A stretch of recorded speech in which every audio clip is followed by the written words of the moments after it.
3 ஆண்டுகளுக்கு முன்பே சூடுபிடித்த அரசியல் களம். விஜயின் வருகையால் களப்பணியை தீவிரப்படுத்திய கழகங்கள். டிரெஸ் கோட், சண்டை, சச்சரவு என களத்தில் தாக்கத்தை ஏற்படுத்திய தாவேகவினர். எப்போதும் தேர்தலுக்கு 2 மாதங்களுக்கு முன் சூடுபிடிக்கும் அரசியல் களம் இந்த முறை 3 ஆண்டுகளுக்கு முன்பே தொடங்கிவிட்டது. நடிகர் விஜய் எப்போது அரசியல் கட்சி தொடங்கினாரோ அப்போதே தமிழக அரசியல் களம் சூடுபிடிக்க தொடங்கியது. இதன் எதிரொலியாகவே திமுகவினர் வீடு வீடாக சென்று ஆள் சேர்ப்பில் ஈடுபட்டனர். அதிமுக பொதுச் செயலாளர் எடப்பாடி பழனிசாமி ஓராண்டுக்கு முன்பே பரப்புரையை தொடங்கினார். விஜயும் ஒவ்வொரு மாவட்டமாக சென்று மக்களை சந்தித்து வந்தார்.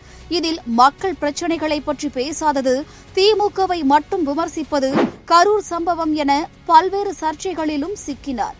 இந்நிலையில் தேர்தல் தேதி அறிவிக்கப்பட்ட பிறகு அனைத்து அரசியல் கட்சியினரும் சூறாவளியாய் பிரச்சாரம் மேற்கொண்டனர். கடந்த 1 மாதமாக தகதகவென எரிந்து கொண்டிருந்த அரசியல் களம் நேற்று நடந்து முடிந்த வாக்குப்பதிவோடு அணைந்துள்ளது. இந்த வாக்குப்பதிவில் தமிழக வெற்றிக் கழகத்தின் தாக்கம் என்னவென்று பார்க்கலாம். காலை 7 மணிக்கே தொடங்கி விறுவிறுப்பாக நடைபெற்று வந்த வாக்குப்பதிவில் தாவேக தலைவர் விஜய் நீலாங்கரையில் உள்ள மாநகராட்சி பள்ளியில் தனது வாக்கினை செலுத்தினார்.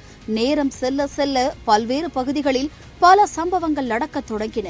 திருச்சி மாவட்டம் சமயபுரம் 15வது வார்டு பகுதியைச் சேர்ந்த மூதாட்டி அங்கிருந்த அதிகாரியிடம் விசில் சின்னத்திற்கு ஓட்டு போட சொல்லியுள்ளார். ஆனால் அந்த தேர்தல் அதிகாரி உதயசூரியனுக்கு வாக்கு செலுத்தியதாக கூறப்பட்டது. இதனை மூதாட்டியின் பேரன் தட்டி கேட்டதால் வாக்குச்சாவடியில் சிறிது நேரம் சலசலப்பு ஏற்பட்டது.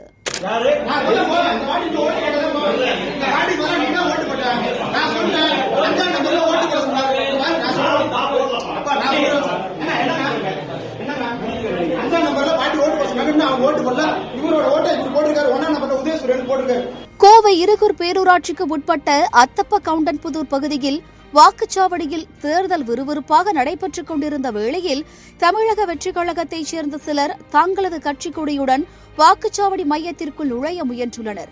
தேர்தல் விதிமுறைகளை மீறி தாவேக கொடியுடன் உள்ளே நுழைய முயன்றவர்களை அங்கிருந்த பூத் ஏஜென்ட் மற்றும் பாதுகாப்பு பணியில் ஈடுபட்டிருந்த காவலர்கள் தடுத்து நிறுத்தினர்.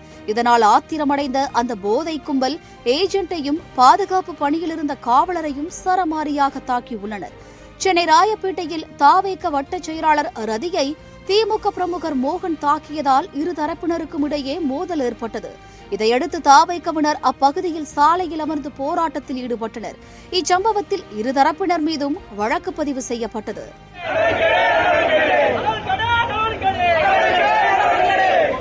துறைமுகம் தொகுதியில் திமுக சார்பில் போட்டியிடும் அமைச்சர் சேகர் பாபுவுக்கும் தாவேக வேட்பாளர் சினோரா அசோக்கிற்கும் இடையே நேரடி மோதல் ஏற்பட்டது. இந்த மோதலில் சேகர் பாபுவால் சினோரா அசோக் தாக்கப்பட்டதாக செய்தி பரவியது. இது சென்னை மட்டுமின்றி தமிழக அளவிலும் பேசுபொருளானது.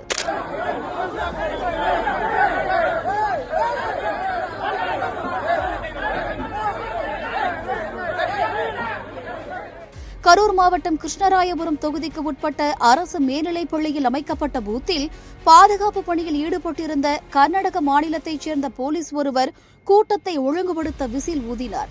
ஆனால் இது தாவேகாவின் சின்னம் என கூறி திமுகவைச் சேர்ந்த முன்னாள் எம்எல்ஏ காமராஜ் கடும் எதிர்ப்பு தெரிவித்து விசிலை கழட்ட செய்தார்.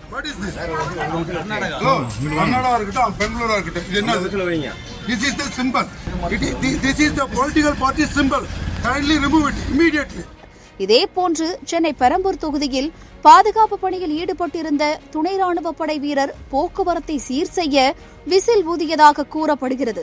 இந்நிலையில் விசில் தாவேக சின்னம் என அதை பயன்படுத்தக்கூடாது என திமுக சார்பில் புகார் அளிக்கப்பட்ட நிலையில் விசில் ஊதுவதை நிறுத்துமாறு காவல் உதவி ஆணையர் சரவணன் உத்தரவிட்டார். மேலும் விசில் சின்னத்திற்கு ஓட்டு போட்டு அதை செல்போனில் வீடியோ எடுத்து இன்ஸ்டாவில் பலர் பதிவு செய்தனர். இந்த வீடியோ வைரலானதை அடுத்து சம்பந்தப்பட்ட நபர்கள் மீது நடவடிக்கை எடுக்கப்பட்டது. ஓட்டு போடுவதற்காக சொந்த ஊருக்கு செல்வோருக்கு வசதியாக கிளாம்பாக்கம் மற்றும் கோவை பகுதிகளில் போதிய பேருந்துகள் இயக்கப்படவில்லை என குற்றச்சாட்டு எழுந்தது. இதனால் சிரமத்திற்கு உள்ளான வாக்காளர்கள் போராட்டத்தில் ஈடுபட்டனர். மேலும் இதனால் பலர் சரியான நேரத்திற்கு வாக்குச்சாவடிக்கு செல்ல முடியாத நிலை ஏற்பட்டதாக தாவேக்கவினர் குற்றம் சாட்டினர். இதையெல்லாம் தாண்டி இந்த தேர்தலில் வெள்ளை நிற சட்டை, பழுப்பு நிற கால் சட்டை தாவேக்கவினரால் ட்ரெண்ட் செய்யப்பட்டது. அரசியல் வருகைக்கு பின் தாவேக்க தலைவர் விஜய் ஒரே நிறத்திலேயே உடை அணிந்து வந்தார். இதை ட்ரெண்டாக எடுத்துக்கொண்டு தாவேக்கவினர் வாக்களிக்கும் போது அதே உடையில் வந்தனர். நண்பர்கள் குழு, ஒரே குடும்பத்தினர் மற்றும் சோசியல் மீடியா இன்ஃபுளுன்சர்கள் என பல்வேறு தரப்பினரும் இதே உடையை அணிந்து வந்தனர்.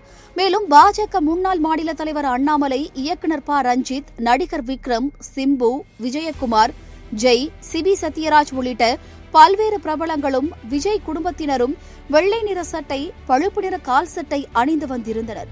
இதுகுறித்த வீடியோக்கள் சோசியல் மீடியாக்களில் பகிரப்பட்டு மறைமுகமாக விஜய்க்கு ஆதரவு தெரிவித்துள்ளனர் என ட்ரெண்ட் செய்யப்பட்டது. இந்நிலையில் இதற்கு விளக்கமளித்த அண்ணாமலை, தான் அடிக்கடி இந்த நிறத்தில் உடை அணிவதாகவும், நான் எப்போதும் ஒரே பக்கம்தான் என்றும் தெளிவுபடுத்தினார். எது எப்படியோ சர்ச்சை, ட்ரெண்டிங் என இந்த அரசியல் களத்தில் தாவேக்கவினரின் தாக்கம் சற்று அதிகரித்தே இருந்தது.